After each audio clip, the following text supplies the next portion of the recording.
एक शीतल आरती होती है, मेरी जीजियों बड़े सावधानी से सुनिएगा। एक शीतल आरती होती है। कभी अगर तुम्हारे जीवन में अगर कभी तुमको ऐसा लगे कि रोग बड़ा भारी हो चुका है और बहुत भारी रोग मुझे घेरता जा रहा है, या डॉक्टर को दिखाने जा रहे हो और तुम्हें ऐसा लग रहा है कि डॉक्टर कोई बड़ी बीमारी बताएगा, तो उस समय पर शीतल आरती का प्रयोग करें। एक पुष्प हाथ की हथेली में रख लीजिए, एक पुष्प हाथ की हथेली में रख लीजिए, और यहां तक शास्त्र कहता है अगर हो सके तो आंकड़े का अगर पुष्प मिल जाए, तुम्हारे यहाँ क्या बोलते हैं उसको, मंदार का फूल, आंकड़े का फूल, अकौए का फूल, जो शंकर भगवान पे चढ़ता है, छोटा सा होता है, घुंघरू जैसा होता है वो, उसको तुम्हारे यहाँ क्या बोलते हैं हरियाणा में? आंख का ही पुष्प बोलते हैं। आंख का पुष्प मिल जाए तो ज्यादा अच्छा है।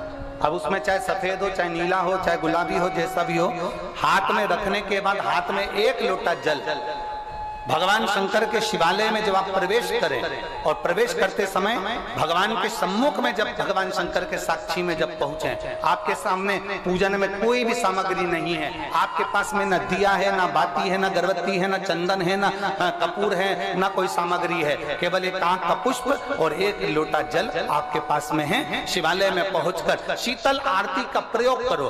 11 बार भगवान शंकर के 11 रुद्रों का स्मरण कर कर जब 11 बार शंकर के शिवलिंग के ऊपर से नीचे तक वो कलश को जब घुमाया जाता है, और घुमाने के बाद वो आंख का जो पुष्प है वो अशोक सुंदरी वाली जगह पर समर्पित कर कर भगवान शंकर को जो जल चढ़ाया जाता है, जो जल समर्पित किया जाता है, डॉक्टर भले तुमसे कह रहा हो कि तुम्हें बड़ी बीमारी के चांस हैं, आप जाकर एक बार चेक कराना, तुम्हें वो बड़ी बीमारी निकलेगी ही नहीं, उस रोग से तुम मुक्त हो। इसको शीतल आरती का प्रयोग किया गया। ये शीतल आरती, इसको शीतल आरती कहा। शिव की प्राप्ति का, एक रोग से मुक्त होने का। अब आपसे कोई कहे कि ये शीतल आरती का प्रयोग सबसे पहले किसने करा, तो आपको ध्यान लगाना है इस प्रयोग को। सोमनाथ जी की कथा का स्मरण करिएगा, सोमेश्वर की कथा का स्मरण करिएगा। आप स्कंद पुराण में, शिव महापुराण में सोमनाथ जी की कथा का स्मरण करिएगा। चंद्रदेव को काया का रोग हो गया, रोग इतना भारी था, चंद्र समझ नहीं पा रहे थे मैं करूं क्या। जब देव ऋषि नारद के पास पहुंच गए, नारद जी ने कहा एक पार्थिव शिवलिंग का निर्माण करो, बालू के शिवलिंग का निर्माण करो, और समुद्र का ही जल भगवान शंकर को उनके आनंद से आरती कर कर उनको चढ़ाने का प्रयास करो।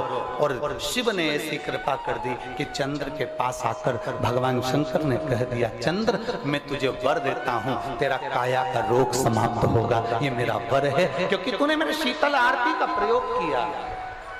मेरी जीजियों, दो चीजें बड़ा स्मरण में रखिएगा। एक, बैसाख महीने में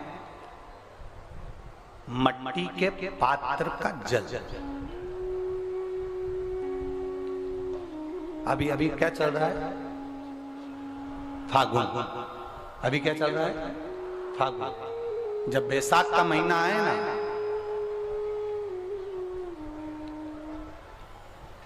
जितने यहां बैठे और जितने आस्था चैनल पर सुन रहे हो, जितने फेसबुक यूट्यूब पर कथा श्रवण कर रहे हैं, जितने मोबाइलों पर देख रहे हैं, प्रयास करना, बैसाख के महीने में मिट्टी के पात्र में जो रात्रि भर जल रखा हो, मिट्टी के पात्र में, अगर आपके पास में घड़ा हो, हंडा हो, नी हो, तो दिया हो, दीपक हो, कुल्लड़ हो, कोई भी तुम्हारे पास में जो मिट्टी का पात्र, उसमें जल भरना।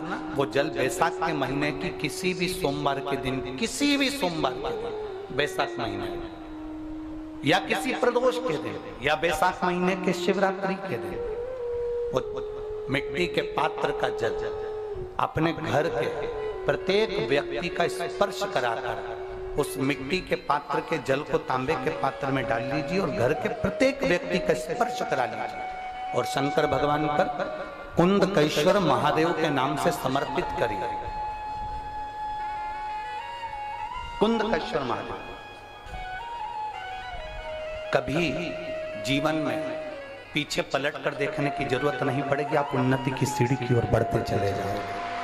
बैसाख महीने में मट्टी के पात्र का जल भगवान शंकर को समर्पित होना चाहिए।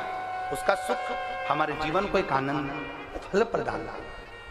जब लगे आपको कि दरिद्रता बहुत ज्यादा है, किराया तक नहीं है, मैं कैसे जाऊं, मंदार और शमी ने दोनों ने मिलकर भगवान शिव की आराधना करी और देवादिदेव महादेव ने वर दे दिया।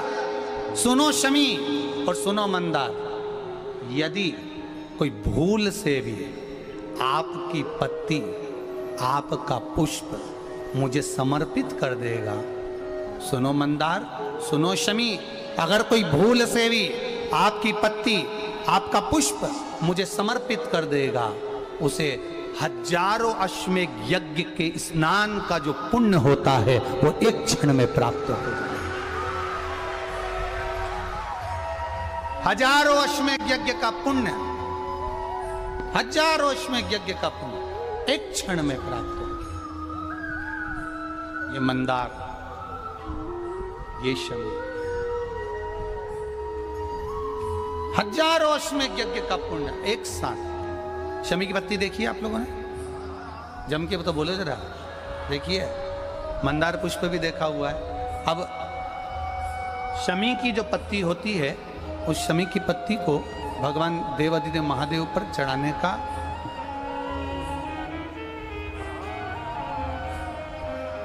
शमी की पत्ती जो होती है, उस शमी की पत्ती को चढ़ाने का एक नियम भी होता है। थोड़ा सावधानी से सुनना इस नियम को, जो आपके जीवन को सार्थक बना सकता है। शमी की पत्री को चढ़ाने का एक नियम है, बड़ा सुंदर नियम, आपके जीवन में उतारने लायक। महाराज, जब सारा श्रृंगार मेरे देवादिदेव महादेव का हो जाए, बहुत ध्यान से सुनना, ये प्रसंग आया नहीं पहले, आज अगर कुबेरेश्वर बाबा की पावन धरा पर यह प्रसंग निकला है तो उसको ध्यान से सुनिए, भाव से। पत्ती, शमी की जो पत्ती होती है, उस शमी की पत्ती को कब, कैसे और कहां चढ़ाना चाहिए, और शमी की पत्ती का फल क्या होता है, वो भी अपन समझ लें उसको। शमी की पत्ती, संपूर्ण स्नान भगवान का हो जाए, संपूर्ण स्नान, आप समझें उसको। ये शिवलिंग है, जलाधारी, जल निकल कर जाने का स्थान, गणेश, कार्तिकेय, अशोक सुंदरी, जलाधारी मतलब माता पार्वती जी का हस्तकमल, शिवलिंग, शिव का स्वरूप, ऊपर जो जलाधारी लगी है उसमें से एक एक बूंद जो पानी नीचे गिर रहा है, जो पानी नीचे गिर रहा है, शिव जी की बेटियां जया, विषहरा, शामली बारी, दौतली, देव, शिव जी की पुत्री बेटी। जब देवादिदेव महादेव को शमी का पत्ता चढ़ाया जाता है, कब चढ़ाते हैं, जब आपने संपूर्ण जलाधारी को हाथ से साफ कर दिया हो, शिवलिंग पर जल चढ़ा दिया हो, शिवलिंग का पूरा श्रृंगार आपने कर दिया, संपूर्ण श्रृंगार मेरे देवादिदेव महादेव का हो गया संपूर्ण। बाबा को चंदन का लेपन, अबीर, गुलाल, अक्षत, बेलपत्र, धतूरा, जो भी तुम्हें चढ़ाना है सब कुछ तुमने चढ़ा दिया, सारा श्रृंगार मेरे देवादिदेव महादेव का हो गया। तब शमी की पत्ती को मां जगत जननी की जो जलाधारी है उस पर मात्र स्पर्श कराकर शिव के शिवलिंग पर आखिरी में समर्पित कर देना चाहिए, जिससे हमारी मन की जो कामना है वो मां जगत जननी देवादिदेव महादेव से उनके कानों में श्रवण करा। शमी पत्र का एक बात और स्मरण में रहे, शमी पत्र की बहुत एक बात और अपने स्मरण में लीजिएगा। शमी पत्र, जब बहुत ज्यादा मात्रा में दरिद्रता होती है, बहुत ज्यादा मात्रा में बहुत कष्टमय जीवन, जैसे एक बहन ने अपने पत्र में लिखा है कि मैं हरियाणा साइड से आई हूं, उन्होंने अपने पत्र में लिखा है मेरे को मेरे टिकट करवाने का भी मेरे पास पैसा नहीं था। जिसने लिखा है, अगर वो बेटी हो तो खड़ी भी हो सकती है, कि मेरे पास टिकट कराने का भी पैसा नहीं था और मेरे पास में कोई धन दौलत इतनी भी नहीं कि मैं आऊं। मेरे मायके वालों ने मेरी भक्ति को देखकर, एक कोई उनके परिचित जा रहे थे तो उनका टिकट कैंसिल हुआ तो मुझे यहाँ पर भेजा, मैं यहाँ आया। अब जब आपको लगता है कि इतनी दरिद्रता जीवन में है, इतना, और ऐसा नहीं है, मनुष्य के जीवन में बहुत सुख दुख तो चलता रहता है। मानव का देह है, ये तो चलना है, जीवन पर्यान चलना है, सुख दुख चलेगा, यश अपयश चलेगा। लगे तुमको कि हाँ, और आप सबसे निवेदन करना चाहूंगा, आपका मन है कि सीहोर आए, आपका मन है कुबेरेश्वर धाम आए, आपका चित्त है, आपका मन है कि हमें कुबेरेश्वर बाबा के धाम पहुंचना है, सीहोर पहुंचना है, मां सीवन के तट पर पहुंचना है, सिद्धपुर नगर सीहोर की एक एक कंकड़ का दर्शन करना है, 108 शिवालय का स्मरण करना है, चिंतामन गणेश और श्री हनुमान फाटक का, खेड़ापति सरकार का, मनकामेश्वर का दर्शन करना है, भूतेश्वर का दर्शन करना है, कुबेरेश्वर का दर्शन करना है। जब तुम्हारी चित्त वृत्ति में आए, जब तुम्हारे मन में आए, धन भी नहीं है, पैसा भी नहीं है, बहुत दरिद्रता का जीवन है, बहुत दुखी जीवन, तब बेलपत्र और शमी पत्र का प्रयोग जरूर करके देखना। प्रैक्टिकल करने में कुछ नहीं जाता, प्रैक्टिकल करने में क्या जाता, करके देखना। उस समय पर जैसे वो कहते हैं ना कि कोई कहने वाला कह दे कि महाराज जी, वो एक महाराज प्रवचन दे रहे थे और प्रवचन में देते देते देते देते किसी ने, महाराज जी प्रवचन दे रहे थे कि मदिरा का पान नहीं करना चाहिए, नहीं पीना चाहिए, गलत है, नाली में पड़ा होता है, व्यसन में पड़ा होता है, ऐसा पान ना करो। एक महाराज का पेचेन वाला खड़ा हो गया, उसने खड़े होकर कह दिया, ओ महाराज, तुम इतनी बड़ी बड़ी बात कर रहे हो, तुम्हारा सगा भाई तो पी के नाली में पड़ा, गटर में पड़ा। महाराज जी को क्रोध नहीं आया, समझ थी। महाराज जी ने कहा, भैया देख, मैं भी प्रवचन दे रहा हूँ, मेरा भाई भी प्रवचन दे रहा है, मैं मुंह से समझा रहा हूँ कि पीकर लोग नाली में गिरते हैं, गटर में गिरते हैं, मेरा भाई प्रैक्टिकल करके दिखा रहा है कि मत पिया। प्रैक्टिकल वाली बात है। शमी पत्र, बेलपत्र का एक बार जीवन में प्रैक्टिकल कर देखना, प्रैक्टिकल करना।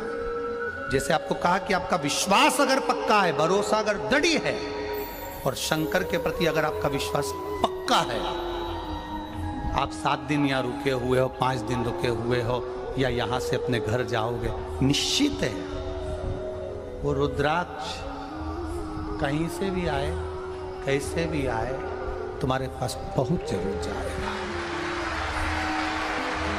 निश्चित है। और ये कहीं से भी, कैसे, किस रूप में आए, कहां से आए, क्या करे, वो उसके ऊपर देगा। विश्वास लेकर आए हो, भरोसा है, दृढ़ता है। उस बच्चे ने बोर्ड परीक्षा दी, परीक्षा देकर उसने नौकरी का लगाया, नौकरी का लगाया, विद्युत विभाग में लगा, विद्युत विभाग में मेरे महादेव को हो सकता है नहीं समझ आई होगी तो रेलवे में लगा। विश्वास, भरोसा दृढ़ होना चाहिए। 2 चीजें हमारी शिव महापुराण की कथा कहती है, एक अपना कर्म करना मत भूलो, मेहनत करना मत भूलो, और दूसरा महादेव पर विश्वास करना मत भूलो। ये शिव महापुराण। कर्म करना मत भूलो, मेहनत करो, दिल से करो। करी, मेहनत करी। मेरे सीहोर के एक एक समाज के बंधुओं ने मेहनत करी। जो यहां से गया, कहीं स्टेशन पर साहू समाज, कहीं कोई समाज, कहीं कोई समाज बड़े प्रेम से पूरी सब्जी खिला रही थी, कोई पोहा खिला रहा था। मैं धन्यवाद दूंगा। एक महिला को गर्भ से थी, उसको तकलीफ हुई तो एक मुस्लिम महिला अपनी स्कूटी पर बिठाकर उसको हॉस्पिटल तक लेकर गई। ये मेरा सीहोर है, ये मेरा सीहोर है, जिसको मैं हमेशा कहता रहता हूं, सीहोर मेरी जान है, मेरी पहचान। इसलिए मैं अपने नाम के आगे सीहोर वाला लिख, ये मेरी पहचान। एक मुस्लिम महिला उस नारी को लेकर हॉस्पिटल छोड़ी आई, गर्भ से थी वो। कोई कोई कमाने के उद्देश्य से कहीं ना कहीं कार्य बिगाड़ता, परंतु मेरा महादेव कहीं ना कहीं आकर इन्हीं के रूप में संभालता है। वो महादेव